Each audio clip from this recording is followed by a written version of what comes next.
Jāni, man nepatīk tev uzdot nepatīkamos jautājumus, bet es jau kaut kādā uzrunā teicu, Jurčiks, Purčiks no Pļavniekiem, laikam 2 pendeles svarīgos mačos pret Televīvas un Makabī. Tagad pret viņu izlasīja vismaz vienu iesistu, laikam matemātiski sanāk 6%, abas neiesist, un tu abas neiesist.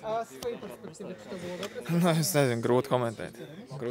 Kaut kad redzēju to statistiku, man 25 pendeles, 22 bija gūts. Man liekas, pirms šīs spēles, bet man liekas, kādu laiku jāpaņem pauzi no pendelēm, jādod citiem iespēju. Ja drīkst pavaicāt par kaut kādām super niansēm, kad tu izpildi, vai tu mēģini jau sitiena brīdī redzēt, ko darīs Vārtsargs, tā kā iepauzēt un pacelt galvu un cist uz izjūtām, vai tu pirms sitiena nevis izlēms, kur tu sitīs un viss? Nē, es domāju, ka vienkārši ieskaties un spēcīgs stūrīs īsti, bet tas sitiens nesanāca tik spēcīgs, norāvās kaut kā un pa zemi aizgāja un Vārtsargs uzminēja un dabūja, bet nav, ka es skatos uz Vārtsargu vai kaut ko tādu. Man liekas, tā var bieži samiksēties tieši, un tāpēc tas nav manā stilā. Pārsvarā, kad cita vienkārši spēka stūrī, un ja pat Vārtsargs uzmina, bieži vien ir vārdi, bet Tu teici par savu izcilo statistiku, kas tev ir bijusi vēsturiski, bet vai sitiena brīdī tev kaut kādā mērā tomēr ietekmē tas, ka pret to pašu Makabī jau nebija iesists un kaut kur varbūt zemapziņā tas nostrādā, ka atkal var iegāzt savu komandu? Es domāju, ka jā, varbūt zemapziņā tik smalki es nevarēšu pateikt, bet es domāju, ka ķermenis visu atcerās, prāts arī. Bet tad tieši kaut kur gribās revanšēties un gūt tos vārdus, kas nesanāca. Bet es domāju, tas iet kopā, jā. Varbūt vēl viens tāds beztēmā jautājums, bet es pats biju uz Albānijas-Serbijas spēli, un tur tieši albāņi nerealizējas pendeli pret serbiem. Un albāņi, protams, ka Vārtsargs redzēja, kā viņa komandas biedrs neiesit, un droši vien kaut kur mēģināja arī palīdzēt savai komandai, vai tu domā, ka kaut kas tam līdzīgs var nostrādāt futbola dzīvē? Es domāju, ka jā, protams, Vārtsargs grib uztaisīt to seju un būt varonis, un to spēles arī redzēju. Un tur viņš arī neguva vārds. Man liekas, tajā pašā stūrī sanāca arī pa zemi. Grūti komentēt vairāk. Vai iedomājies par Paņenkas variantu?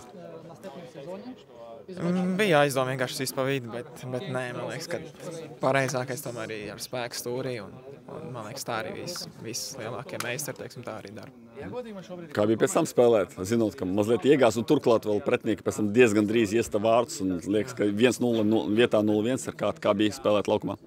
Es cenšos reiz to aizmirst, komandas biedri arī uzmundrināja, teica, ka viss kārtībā, un kaut kur pat gribējās vairāk gūt vārds no spēles, vai atspēlēties, vai izdarīt kaut ko labu, lai tā pendela paliek aizmiršanā. Bet es domāju, ka nebija tā, ka es sašļuku vai kaut kas tāds, bet tieši otrādā gribējās kaut ko vairāk parādīt. Ja runājam tā sumāri par gala rezultātu 1-1 pret Albāniju, kura bija mača favorīta, vai ir kaut kāds gandarījums personīgi par izlasi? Es domāju, ja ņem no malas tā uz sastāviem un izlases to, spēku kopējo, tad laikam neizšķirts būtu pozitīvs rezultāts. Bet arī pēc spēles tomēr viņi vairāk kontrolēja to spēli, un mēs it kā labi sēdējām, gaidījām, aizsargājāmies, aiztaisījām zonas. Es domāju, jā, var likt ar pluszīmi rezultātu tieši, un arī tā spēle laikam nebija tā, ka viņiem vajag daudz momentu ir, vai mums nekas nebija. Varbūt kaut kur esam pielikušies un kļuvuši kā izlasi pie šī trenera meistarīgāk, un ir vieta progresam, un redzam, ka varam spēlēt, es domāju, ar tiem pašiem serbiem, ir tīpaši mājās. Teikšu tā, ka ir cerības tos punktus savākt vēl kaut kur. Pirmajās 60 minūtēs, manuprāt, bija diezgan tāds plus-mīnus līdzvērtīgs futbols. Pēdējās 30 minūtēs nosēdāmies un īsti bez pretspēles. Arī Andrejam Cigaņikam vaicāja to pašu, kas tavuprāt bija par iemesliem, kāpēc pēdējā pusstundā vairāk spēlējām tādas dziļas aizsardzības. Grūti spriest. Man pašam likās, ka varētu uziet un paprasingot vai pieturēt. Kaut kā. Jo nelikās, ka albāņi ir svaigi un gatavi. Un man šķiet, ka viņiem ir izbraukums un arī tā spēle ar serbiem. Tomēr viņiem, man liekas, ir dzīves spēle visiem, un tāpēc viņi tur atdod visas emocijas. Un tā bija 3 dienas atpakaļ vakarā. Tāpēc gribējās ticēt, ka mēs tieši uz pēdējām spēles minūtēm varētu uzspiest kaut kur vai arī pacensties to izdarīt. Bet laikam viņiem tā meistarība kaut kā viņi izvietojās labāk, vai mēs piesardzīgi spēlējām, un tāpēc arī tā sanāca, ka viņi bija pēdējās 3 minūtes vairāk dominēja. Tavuprāt, tīri izlašu futbolā, mēs pastāmies uz papīra skaidrs, ka Albāņi ir meistarīgāki spēlētāji pēc transfermarktu vērtībām, spēcīgāki. Viņi ir pretendenti uz otro vietu, mēs esam pieticīgāki. Vai tavuprāt, tā pēdējā pusstundu neraksturo kaut kādu tādu mūsu pietāti un to, ka mēs neesam varbūt gatavi tīri psiholoģiski paņemt to iniciatīvu vai savās mājās uzspiest savu spēles stilu, ka mēs uzskatām, ka neizšies pret Albāniju, pret viņu spēlētājiem, pret Champions League fināls, ka tas jau ir labi. Vai tu redzi, ka mēs varam spērt to lielu soli uz priekšu tīri psiholoģiski, ka mēs pret Albāniju varam nenobeidīties un spēlēt kā pirmais numurs? Jā, es pilnībā piekrītu, ka to var darīt. Ir vieglāk pateikt, bet es nezinu, kas citiem spēlētājiem arī galvās ir. Bet es domāju, ka arī viņi mūs nepresingoja, kad mums bija bumba un mums bija diezgan daudz zonas. Es nezinu, varbūt nepārredzējām tik labi to laukumu un tās iespējas, kur mēs varam tās saspēles veidot. Bet man vairāk uzbrukuma esot likās, ka tiešām mums ir opcijas un mēs varam pieturēt bumbu un bieži vien liek izstām uz priekšu vai arī pazaudējām. Man liekas, ka varbūt tā ticība ir iekšēnē, ka varbūt citiem spēlētājiem arī nav tik liela pieredze izlasē. Varbūt tas viss kopā un Albāņu meistarība, teiksim tā, un tāpēc tāds bilde bija tāda, kā bija. Raugoties uz priekšu, izbraukuma spēles Albānijā, Serbijā, vai tie čaļi, tu pats minēji, ka vairākiem nav tik liela pieredze izlasē, vai būsiet gatavi spēlēt drosmīgāk nekā mājās, jo liekas, ka izbraukumā ir grūtāk nekā mājās, bet tad mājās mēs spēlējam ar pietāti, kā būs viesos tajā trakajā Balkānu pasaulē. Grūti spriest, bet es domāju, tur nav ko baidīties un jābrauc un zinām, tagad ar Albāņiem neizšķirts ir. Albāņi ar Serbiem arī principā līdzīgi spēlēja savā starpā. Manī tīpaši, es nezinu, pēc pagājušās sezonas kaut tā Eiropas līgas pieredzes, kur bija tiešām vēl labāk spēlētāji un vēl lielāks komandas kaut kādā ziņā. Tur nav ko baidīties un tas ir 11 uz 11 mēs izējam. Tas nav tā, ka viņi arī katru spēli rādīs, nezinu, tur top sniegumu. Un vienmēr būs gatavi. Es domāju, ka ir iespējas un man liekas, būs jāmēģina pretspēli radīt un es ticu, ka mēs varam arī izbraukumā izķerties aiz punktiem. Un beigās varbūt tās globāls jautājums, es nevēlos, lai tu salīdzini Daini un Nikolato, bet vai tas Nikolato modelis ar 3 mobiliem centra pussargiem ar mēģinājumiem spēlēt kaut kā ātri, fiksi un tam līdzīgi, vai tu redzi, ka ir šis ceļš ejams, ka mēs esam tāda tipa izlase, kas var spēlēt ar bumbu diezgan daudz un diezgan radoši, vai tomēr varbūt tu redzi, ka mēs neesam tik spēcīgi tehniskā spēlē un mums vajadzētu atgriezties pie aizsardzības futbola, pie stingra disciplīnas futbola? Es teiktu, ka mums bija disciplīna. Mēs spēlējām aizsardzībā 5-4 līnijās. Un tie galvenie uzdevumi bija līdzīgi kā pret Angliju. Aiztaisīt visu vidu ciet, lai viņi caur vidu netiek un tikai malā bumbu presingot viņus un neļaut brīvi saspēlēties, jo viņi cenšas bieži tajās malās pārākumu taisīt. To mēs bijām izanalizējuši un treneris arī. Es neteiktu, ka mēs baigi esam mainījuši to saspēli savā starpā. Bet tāpat laikā tā disciplīna, kas it kā, ko teica pie Daņa, bija lielāka. Es uzskatu, ka šeit arī katrs zina ļoti labi savas funkcijas, kas viņam jādara.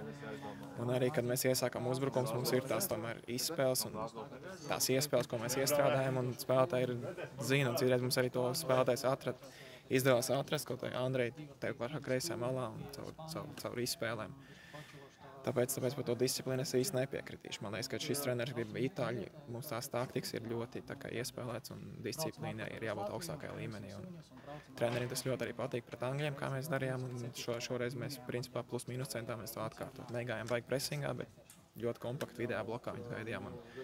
Varbūt tas arī ir iemesls, kāpēc viņi netika pie daudz iespējām.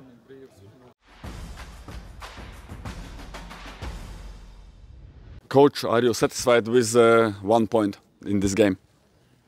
No, non sono soddisfatto per il punto. Il punto è una conseguenza di una prestazione che mi è piaciuta molto. Io voglio sempre analizzare le prestazioni e la prestazione è stata molto buona. Es esmu apmierināts nevis ar 1 punktu, jo punkts ir tikai rezultāts, tas ir sekas darbam, bet es esmu apmierināts ar mūsu sniegumu. Do you feel if Jānis Ikaunieks would get a goal with the penalty, it would be another game? Probably yes, probabilmente sì, non possiamo dirlo, insomma. L'importante è che abbiamo creato qualche situazione in più, abbiamo costruito il gioco molto bene, io credo che la squadra stia migliorando. Es pieļauju, ka tā varētu būt bijusi arī cita spēle, bet to ir grūti, protams, prognozēt, bet es gribu teikt, ka mēs esam radījuši ļoti labus momentus šajā spēlē un kopumā es esmu apmierināts ar šo spēli. Last 30 minutes we played just defense. Would like to play more offensive another game? Yeah. Sì, in campo c'erano dei giocatori come i Kanunex, che poi abbiamo cambiato, come Savelievs, come Gutkowski, che non hanno partite nelle gambe nell'ultimo mese e mezzo, quindi ci siamo un po' abbassati, però l'abbiamo fatto senza correre molti rischi. Jā, tā bija, bet jāņem vērā, kad mūsu spēlētāji spēlēja tik labi, cik viņi varēja. Protams, kad uz laukumu spēlēja Ikaunieks, pēc tam nāca laukumā Saveļevs un Gutkovskis. Mēs zinām, ka viņam arī ir bijušas problēmas ar kājām aizvadītā laikā, bet kopumā mēs esam labi spēlējuši. Poi bisogna anche ricordare che stavamo giocando con una formazione forte che è 60 posti avanti nel ranking rispetto a noi, quindi merito anche agli avversari alla fine che ci hanno messo un po' di pressione. Un vēl jāņem vērā, ka mūsu pretinieks ir 60 vietas augstāk rangā nekā mēs, un tā kā mums bija ļoti spēcīgs pretinieks šajā spēlē. Gutkovskis earned a penalty and played very active. Are you satisfied with him? He was one of the MVP in this game? One of them, yes. His performance was very good for me. He did well, especially if I have to think that in the last month he didn't play. So for us he's an important player, but all the players did well this night. How are you satisfied with the set pieces? Corner kicks and Sì, siamo riusciti con il fatto che avevamo prima un amichevole, siamo riusciti a preparare molto bene la partita anche dal punto di vista dei calci piazzati, quindi ci è riuscito anche quel calcio piazzato, sono molto contento. Jā, mēs esam pēc pārbaudas spēlēm īpaši labi atstrādājuši šos sitienus, tā kā tie mums arī labi izdevās standarta situācijas. Do you feel we can get a better than fourth place in this group to overcome Serbia or Albania? Noi abbiamo nel gruppo tre squadre che sono molto forti, ma quello che è importante è che stiamo dimostrando che abbiamo voglia di giocare a calcio e abbiamo voglia di farlo con qualità, con le nostre qualità. Chiaramente Albania, Serbia e Inghilterra sono squadre di altissimo livello e per noi è già importante poter competere. Jāņem vērā, ka mūsu grupā ir 3 ļoti spēcīgas komandas, gan Anglija, gan Serbija, gan Albānija, bet mūsu uzdevums ir vienkārši spēlēt maksimāli labi. Can we do much better than today? Are we at our maximum in today's match, or you see that potential that our players can be better? There is the potential to improve, for sure. There is the potential to improve. There is always the potential to improve. I think that we can improve. I think that we will improve. For sure, we need this confidence, like maybe today for 60 minutes. We played very good, a good build-up, without a long ball, trying to play football, and we can improve, for sure. We put in the pitch a new player. I think this is our process. It takes time, we have to be patient, but I believe in my player. Can you please specify in which elements we could be better? Without ball, with ball, positional? Both. In particular, if I have to say one thing, I think that we have to improve a lot in the last 30 meters when we have to score a goal or to create something to score a goal. But first build up, the defensive phase for me today was good, and also, for sure we have also to improve when we have to defend the lateral ball, for example. There are some details that I spoke with the player, and we are working on these details. What are the summer plans for the next 3 months till the next games? And we have to follow the player. To follow the player during the league because it's very important for us, and to stay in contact with the player to analyze these 2 matches. Yes, we have a lot of meetings. We have a lot of things to do. Do you feel Latvian league players like Zelenkos, Varslavans, Jurkovskis, other players can compete in this level against Albania or Serbia players? I think so. And I hope so. I think that, for example, Zelenko now is a good player, and he's doing very well. Also Jurkowski. We have some play. We have to believe in the player. We have to give it to them the opportunity to make a mistake. But if they take I don't know, confidence, I think that they can become a good players.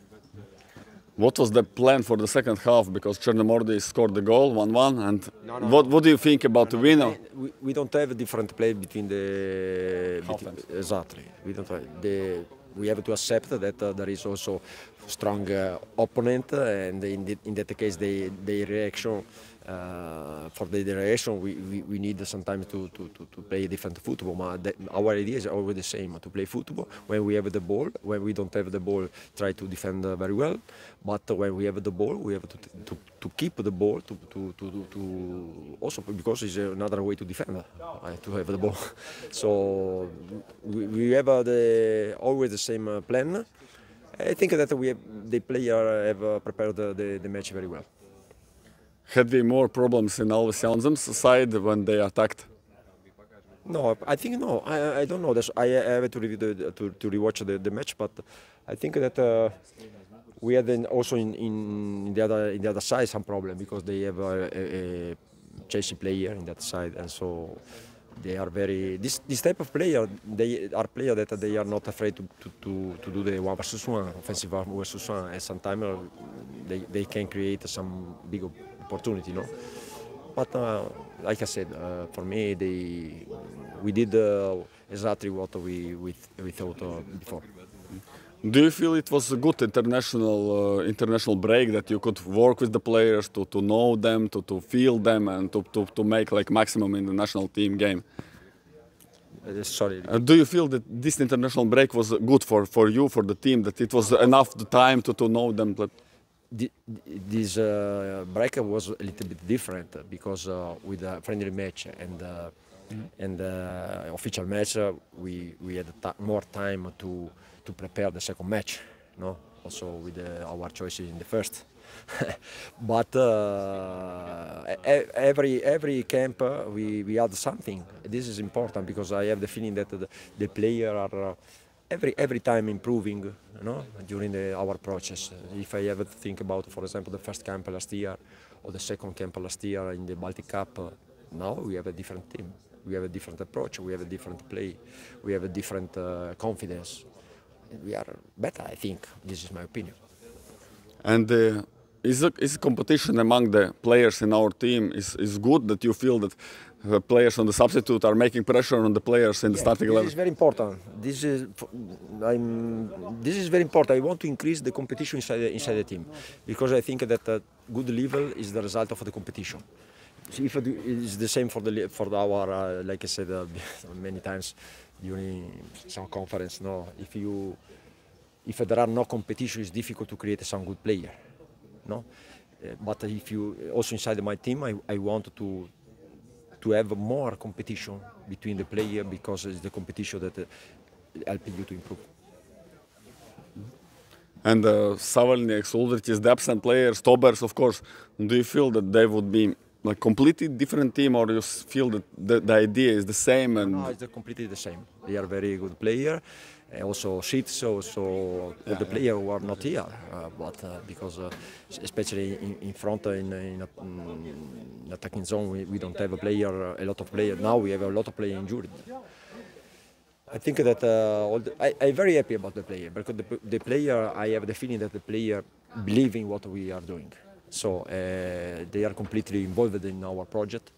And also, I'm very sorry with the Tobers because he's very unlucky with us, and for us he's a very important player. But I don't have problem with the player because they are very good guy for first and second. They are also good players. Can you specify his injury, Tobers? What kind of injury? I don't know. He has a little problem with the knee, no? And I don't want to take a risk with the player because the player has to come back to the club. We want a good relationship. We want a good relationship with the club because for us it's very important. Coach, my final question: what did you feel in your heart when Jānis Ikonieks didn't score a penalty? No, man, okay, it happens. It happens. I have the experience to understand that sometimes happens, but I think that his reaction was good, and his performance in general was good. I don't judge the player for one mistake, like he said always. No, I don't judge the player for the mistakes. I judge the player for the performance.